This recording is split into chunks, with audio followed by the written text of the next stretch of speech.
Okay, everyone, I got the lighting fixed so you can see the other half of my face here. The This segment then is going to cover what I think is important for you to pay attention to in Chapter 6. This is the Medicare chapter. And if there's one thing that is constantly misunderstood and confused is Medicare and Medicaid.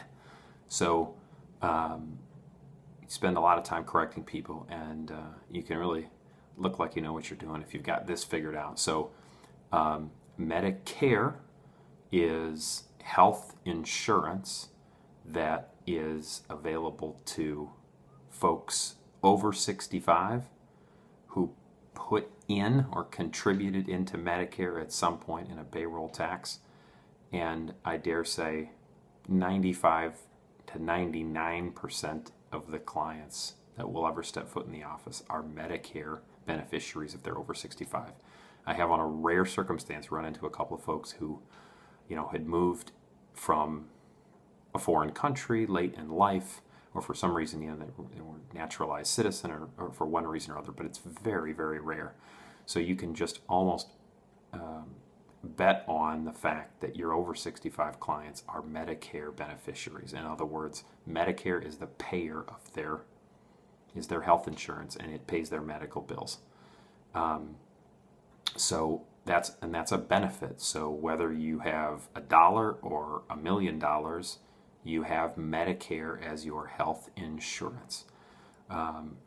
In contrast, Medicaid is a health insurance benefit that is only eligible to individuals who are able to or meet certain asset and income triggers. There's a lot more to that, but the short version is that Medicaid is what's called means tested, meaning if you've got too much assets or too much income, then you don't get it. And obviously, if you have Medicare, then you might ask, why would you also need Medicaid?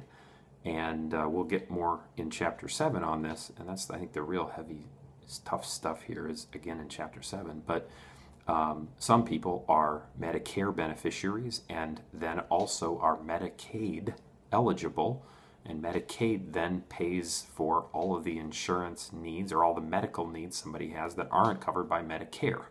So it's kind of it fills in the cracks. That's called gap insurance. So you can be certain, that almost certain, like I said, that your clients that are over 65 are Medicare beneficiaries. Importantly, then, I always ask when I'm talking to folks, who is their supplemental provider, their gap coverage carrier? And almost all of your clients are going to have this too, and they'll say, "Oh, it's Blue Cross," or it's AARP or something like that. And usually that runs probably $250 a month. People usually pay it every 2 months. It's $250. It's not cheap, but it is gap coverage, again, because Medicare doesn't cover everything, and so you have to buy a supplemental policy to fill in the cracks for things Medicare doesn't cover. Importantly, and I'll touch on one big one, Medicare pays for some nursing home, but very, very little. That's important to understand. Medicare pays for very little nursing home cost. It just wasn't included originally in 1965, and it's sort of never been added to it. But it doesn't pay for nursing home care. Medicare now pays, there's sort of a recent settlement that cleared this up, I think, to the advantage of beneficiaries. Medicare pays for the first 20 days of skilled nursing care, skilled nursing only. I think the book does a good job with this, by the way. And then pays the next 80 days, I guess days 21 through 100, but only after $150 or something every single day. So you must have a gap carrier to pay for all of the rest of that.